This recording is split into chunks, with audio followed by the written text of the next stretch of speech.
Welcome to Grew with Portia, the podcast that uncovers the hidden treasures within grief. I'm your host, Portia the producer, and I'm inviting you to join me on a transformative journey where we will exchange laughter, of course, the best medicine of them all. Reflect on cherished memories. Remember that time that the little boy grabbed my hand instead of his mother's at the amusement park? Yikes. And of course, discover gratitude while navigating one of life's hardest challenges, loss. So get ready to grow with me, Portia the producer. Let's dive in.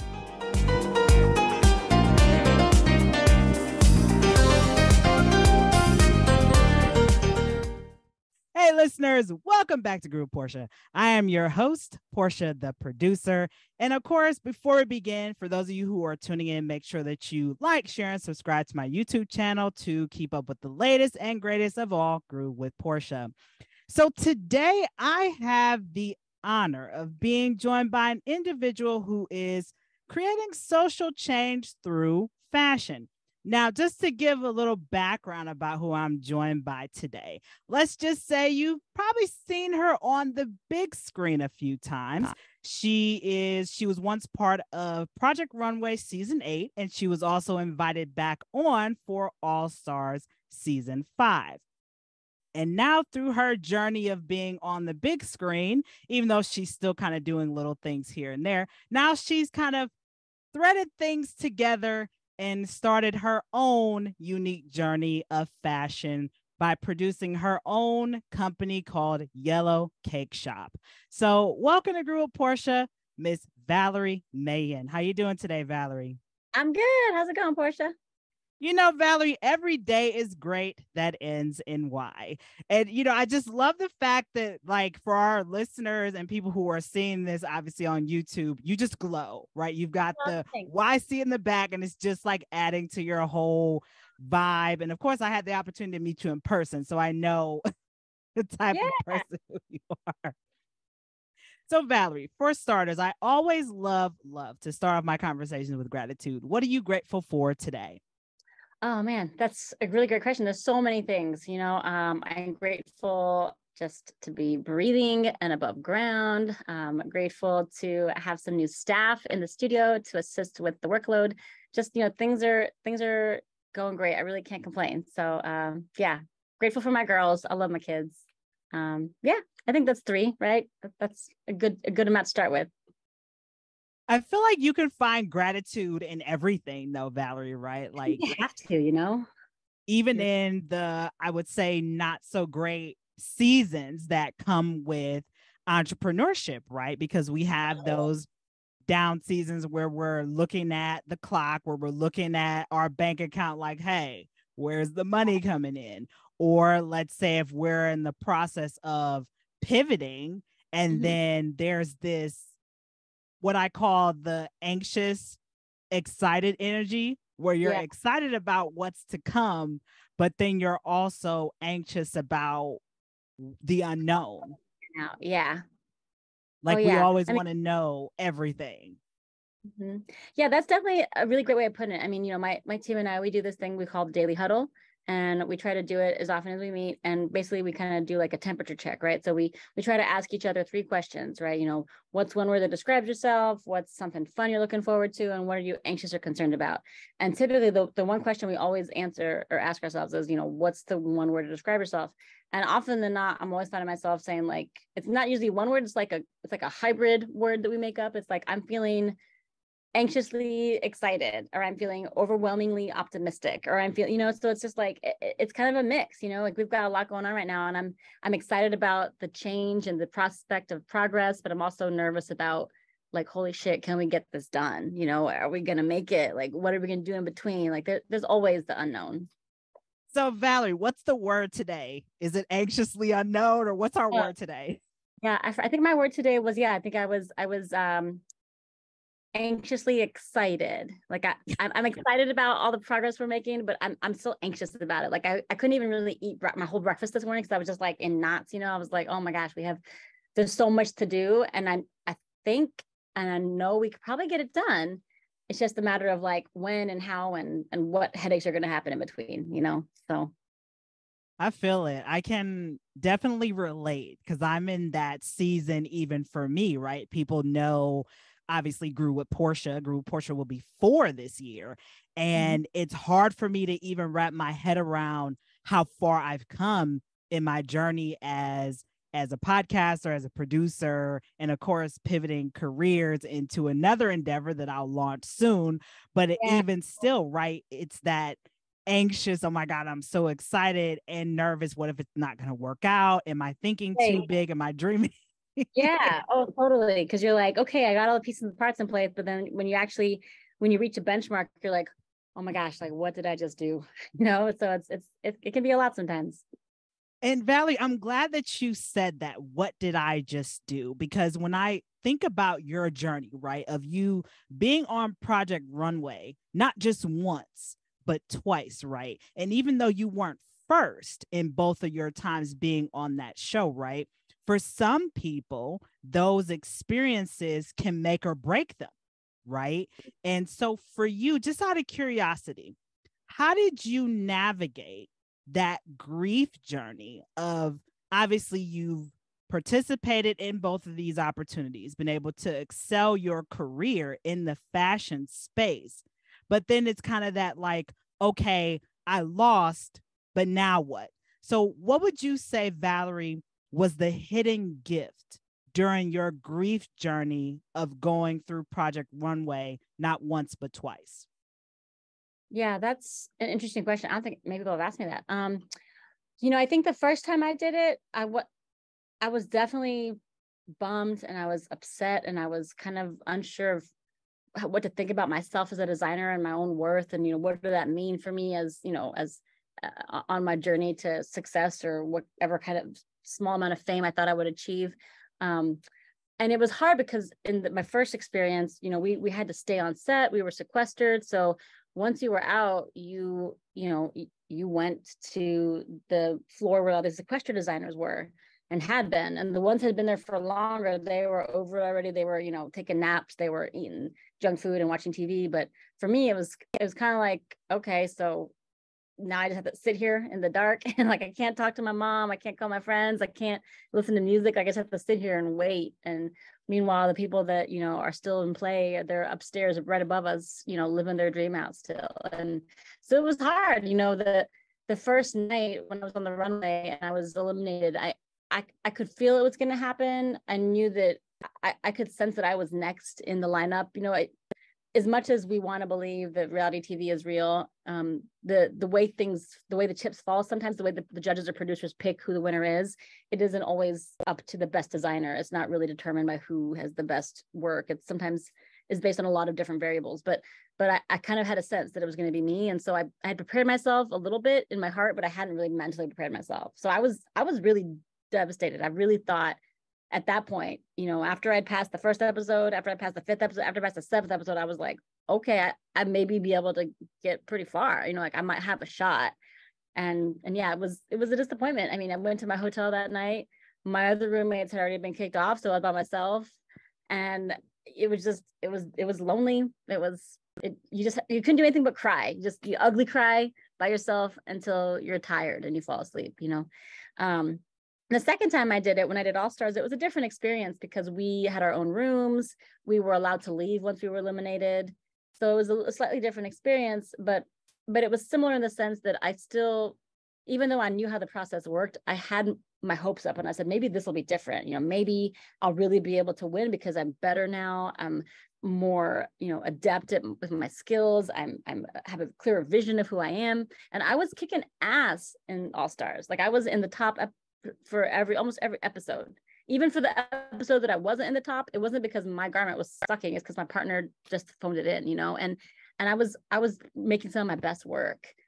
And so when I was eliminated, same thing though. I had an idea that it was going to be me because I didn't have enough drama surrounding me to make a good storyline, and I wasn't being loud enough or crazy enough or like wild enough with my one-liners to be interesting for television.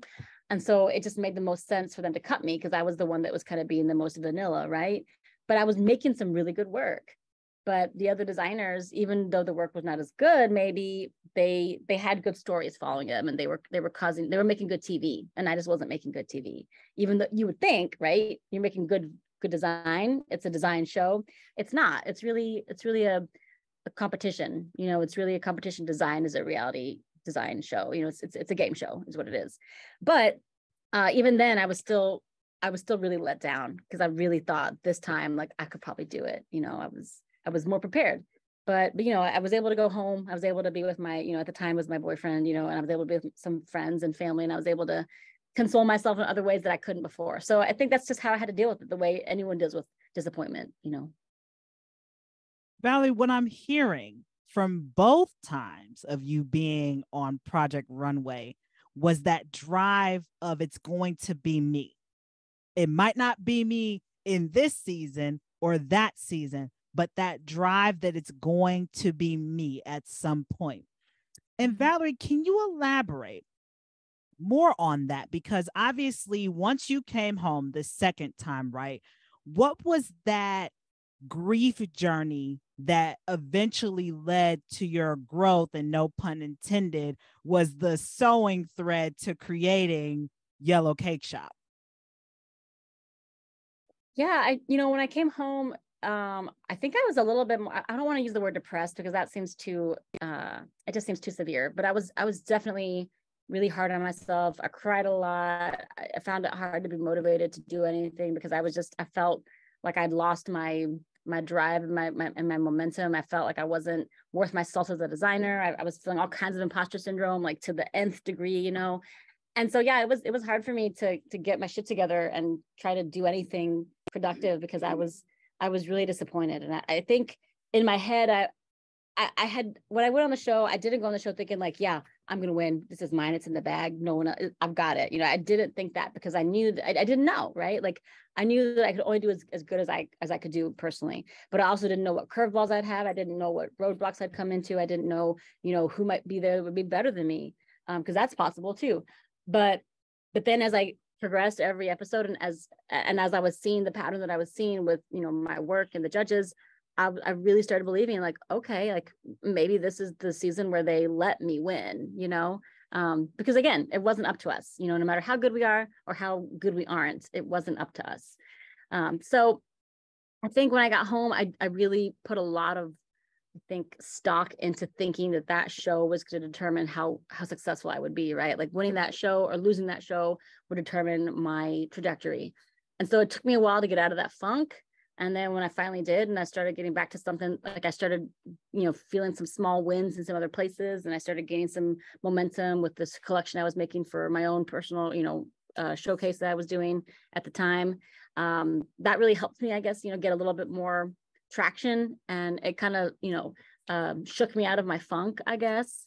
But it definitely took some time, you know. Even my husband now, who was my boyfriend at the time, he told me, he was like, I can't tell you what to do, and I definitely, you know, won't ever tell you what you can't do. He's like, but if ever you want to go on that show again, you know, he's like, I would strongly encourage you not to, because he's like, he's like, it obliterated your confidence in a way that I've never seen before. And he's like, you know, he's like, you don't need that. And he's like, if anything, it was a distraction. He's like, I'm glad you did it, and I think it was good for you. He's like, but it was a really big distraction. And so I don't disagree with him, but I don't fully agree with him, you know. So I'm glad I did it. I had the best time. It's something that I'll always have. You know, it's a cool experience. I made some of my best work. I learned a shit ton. I met some cool people. But yeah, I would say leaving that show, I knew that I couldn't wallow forever, right? And I didn't want to. It's not who I am. Like I don't like being idle. And I also, you know, I didn't, as much as I felt in my mind, or I believed in my head that show defined me a little bit, I didn't want it to. And I didn't want other people to think, oh, well, she lost, so she's a failure. And look at her now, she's working at Starbucks. You know, not that working at Starbucks is a failure, right? It's just not for me. Like I don't drink coffee. I don't even like coffee. Like for me, it's fashion, it's creating, it's making something out of nothing, you know? And so I didn't want other people to look at me and say, yep, see, I knew it. Like most people on that show don't even end up doing something in fashion. And most people on that show don't end up becoming anything. You know, it's just a flash in the pan, you know, 15 minutes of fame situation. And I didn't want that for me. And I was motivated to prove myself wrong in my own mind of what I knew I was capable of. And I was motivated to show other people, this is what I'm really capable of when I'm not under pressure, when I'm not on a reality show, when I'm not, you know, under the thumb of producers and, you know, television and ratings. This is what I can do on my own terms. Valerie, first and foremost, what I love is, and especially what I hear is, again, that fire in your soul to prove everybody wrong, right? Instead of you becoming discouraged and saying, you know what, I'm done with fashion, I'm a failure, there was that part of you that's like, this door is closed, but my chapter is just beginning. This was only a stepping stone to show only a teensy little bit of my true talent. And so your story sounds similar to mine. Those of you who know, I used to be a television producer for a big network. And for me, I found myself discouraged for the longest time. And this is the first time I've ever shared this. So Valerie, thanks for holding the platform for me. Yeah. But I was discouraged from doing anything television, anything video for years. I mean, when I tell you I was scarred for life, Valerie, I would pick up a pen and my hand would just shake. Wow. From the traumatic experience of that time.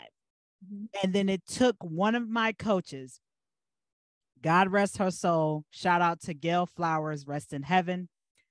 It took her to remind me, Portia, just give it a try. Just give it one more shot. Because she could see the fire in my soul. Mm-hmm. And last year I did that by creating the first commercial for Grew with Portia, which is still on my YouTube channel. Yeah. And sometimes we just need that little, hey, don't forget who you are.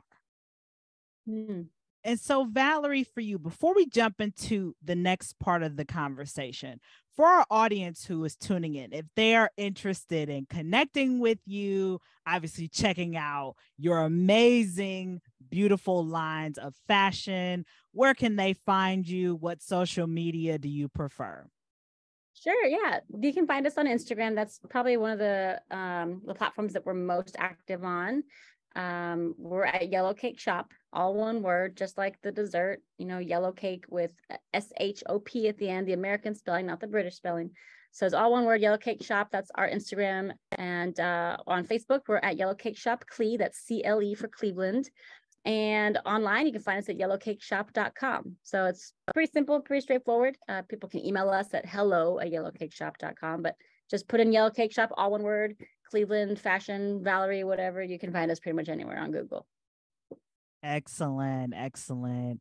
Valerie, I got to ask this, I can't help but to continue to go back to how that moment for you, that drive again, continued to fuel you to open your own fashion boutique, right? For some people, those experiences discourage them, right? From ever stepping foot into this arena they're calling ever again.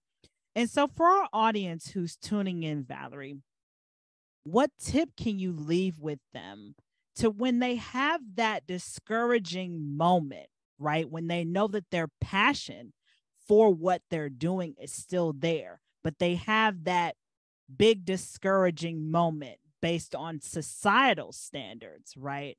What tip can you leave with them to keep going, to find themselves again and remind themselves of why they started in the beginning? Yeah, I think that's, the question was answered right there. I think if someone wants to keep going and they're not sure how, I think really reminding themselves of why is a good start, So I think a lot of entrepreneurs have a hard time letting go of a dream or an idea or a business because they've been doing it for so long and they're so invested, whether it's emotionally, financially, physically, that they don't know how to cut their losses. And they're afraid that if they do, that it's all for nothing, or they're afraid that if they do, that they'll be a failure. And sometimes you do have to cut your losses, but there are other times when you really should keep going and you just have to power through, try to get to the next level, or you need to keep going, but maybe use different approaches, get some different tools, get some different people on the bus to really, get you to, to where you need to go on this journey. Right. So, for me, I think I asked myself the why at the time, but I was also younger.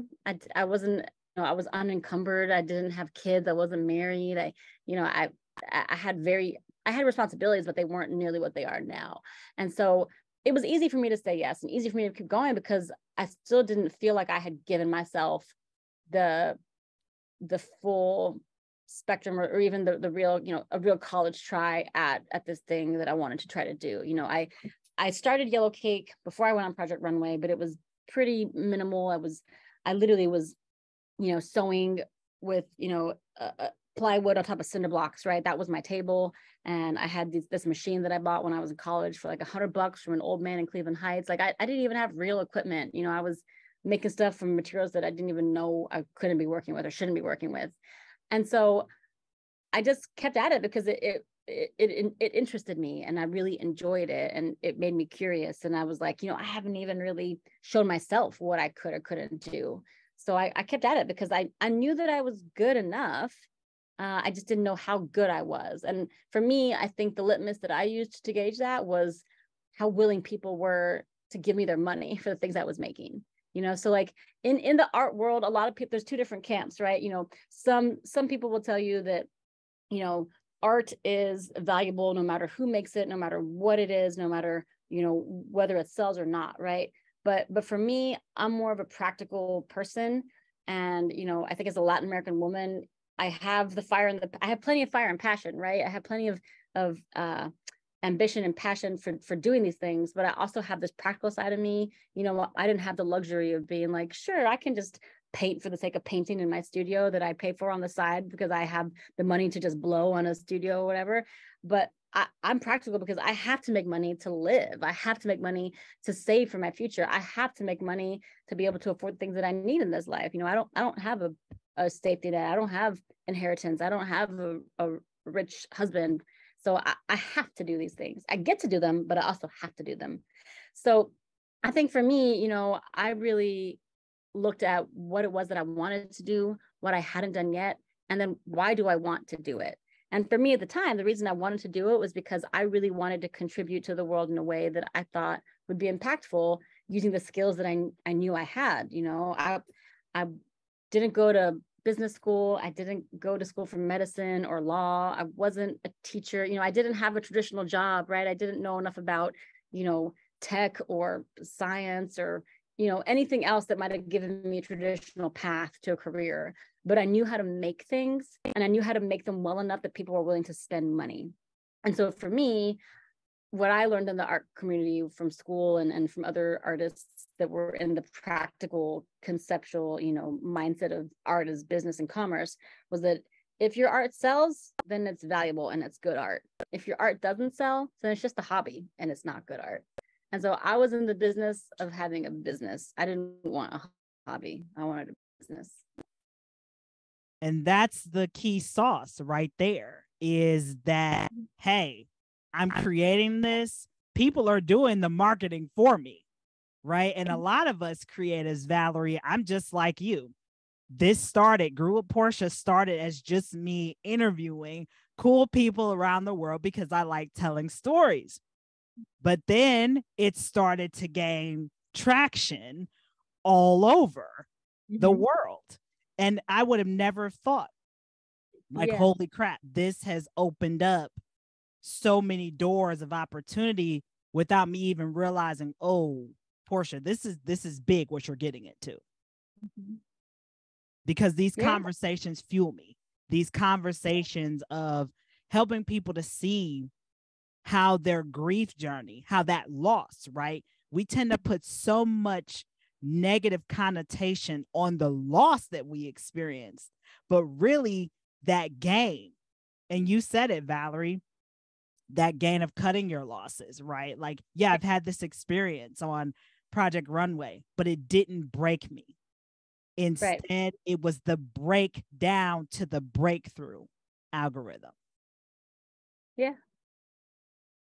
And Valerie, for you, I mean, I got to just ask this too. So now that you've obviously reached a new level in your career, right? And you said it in the very beginning, because you're very much I call a serial passionate person, right? You've got so much abundant energy How do you, Valerie, balance that or take that break sometimes from doing so much creative stuff? How do you find that balance? Because I find that hard sometimes, because I can record episodes of Grew with Portia like it's no problem, but then sometimes my brain is like, okay, Portia, we need to take a break now. Coffee is all dried up. Right. Yeah, that's hard. I think I was answering this question not long ago for another podcast I was doing, and there's definitely, I think, a couple different camps and schools of thought. I don't. I believe there is a way to achieve some kind of work-life balance, but I think that looks different for everybody. Some people that really love to work, they think that working, a longer work day and having a smaller portion for rest and family is okay. And some people think that, balance for them, it needs to be, 9 to 5, go home, work, no working on weekends, and then, just the traditional, typical work structure. But everyone has a different schedule, everyone has different needs. And so for me, I don't know if I've achieved any sense of work-life balance that I think really works for me. It's optimal in its optimal sense, but I do think that I'm actively seeking different tools and methods and approaches to be able to somehow get closer to something that works for me and my family. I definitely work less than I used to work, if that's even possible, but I think having my kids, it forced me to, like, I have to be there for them. I can't not. Luckily I have, a partner who's, he's pretty hands-on, and we definitely do our best to share the load as much as we can together. So I'm lucky in that sense, but I also, my heart literally does not like to be away from my girls. If I know they're at home and he's at home and they're having dinner and I'm here still working, I can't really focus on work, so I really have to try my hardest to get work done in the times that work best for our family so that I can be there for them. But there are also times that I can't. There are times if it's in my schedule and I've got an evening event or I have a weekend retail show, if it's in my schedule and I've mentally prepared myself for it, then, that's what it is right now. And that's what it has to be. So I think that I am limited in some ways right now because of my schedule and because of what, physically I can and cannot do. But then there are times that I really, do my best to seek out tools like, I have ADHD, right? I mentioned that in the last podcast too. And I've always struggled with focusing on certain tasks and being able to stick to certain things. And, efficiency is not my strong suit. Like a lot of creatives, I work best under pressure and I hate that. But that's really when I can focus most because I have to.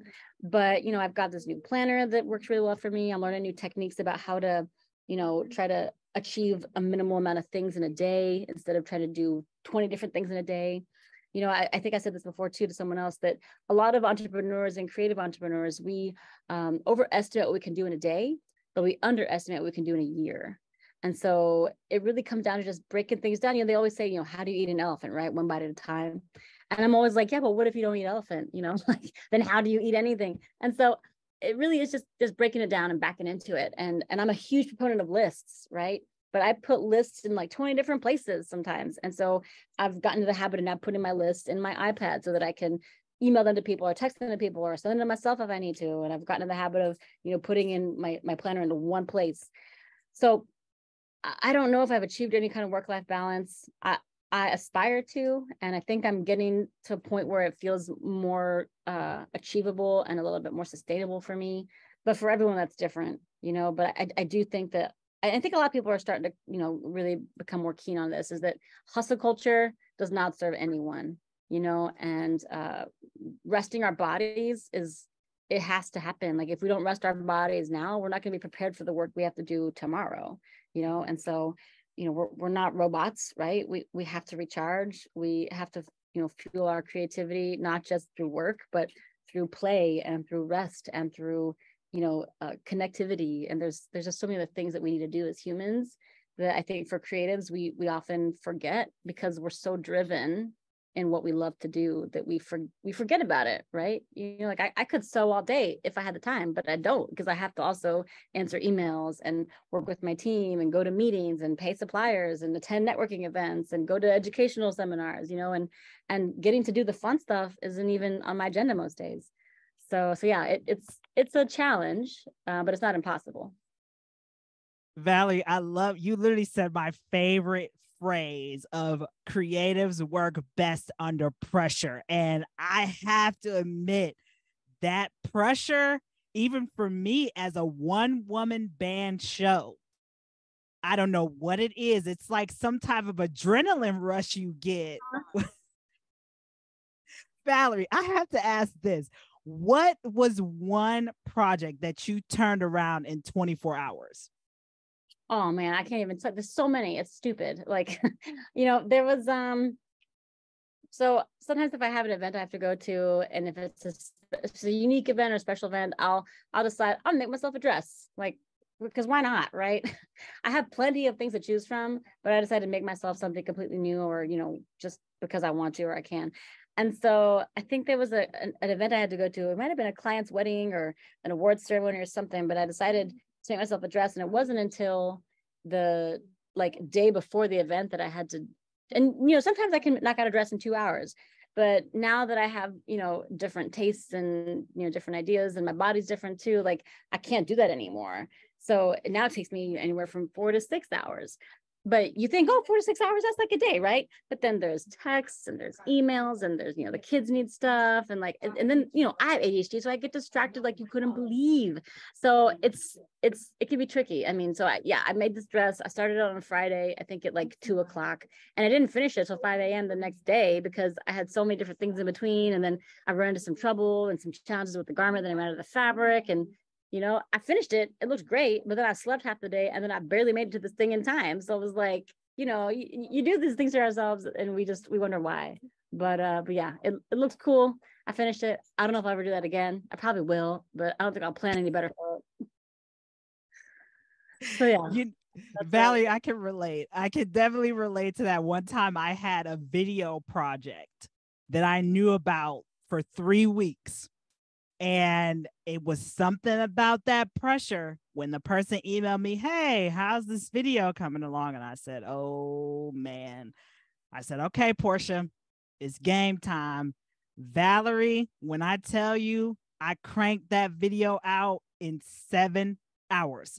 Oh my full gosh. script, full visuals, voiceover, transitions. And I think I had over 60 something clips in that video that I turned around, and I said, man, I give myself a pat on the back. It's amazing what we can do as creatives when you're up against the clock. Yeah. and you're like, oh my gosh, can you imagine what I could do when I had oodles of time? But that's just, sometimes that doesn't present itself. Like I could have a month to do something, and then I'll be doing it the night before, so it only happens. That's why I like to, whenever I have custom clients, I like to chop it up into small, segments and fittings, because then I know I'll get the things done in time. I'm not doing a giant finished product, in one night. I can do it, in small, spurts, but yeah, otherwise I'd be totally screwed. Well, like they say, the saying goes, saved by the bell for a reason. Mm-hmm. I think a lot of us creatives are saved by the bell, because if that time factor didn't play a role, a lot of us would be just sailing, literally just putting off everything to the very last minute, or not getting it done at all. Exactly. Well, Valerie, I gotta say, first and foremost, thank you so much for this conversation. I think, number one, we've taken away so many different, no puns intended, threads of wisdom from you, from your journey of, number one, keeping that flame going, that passion of, even though this opportunity on Project Runway could have, no pun intended, excelled your career in a big way. And a lot of people give up once those opportunities fall through. But for you, you found that hidden gem in your grief journey to really excel, and also show people that, hey, just because this didn't work, other options are available. That passion, that fuel, all those things were present for you. And so, Valerie, for our listeners who are tuning in, if there's somebody who was once in your shoes, who wants to find a way, or that flame again, to continue their passion when one door is closed for them, what words of inspiration can you leave with them today? Oh, that's a really good question.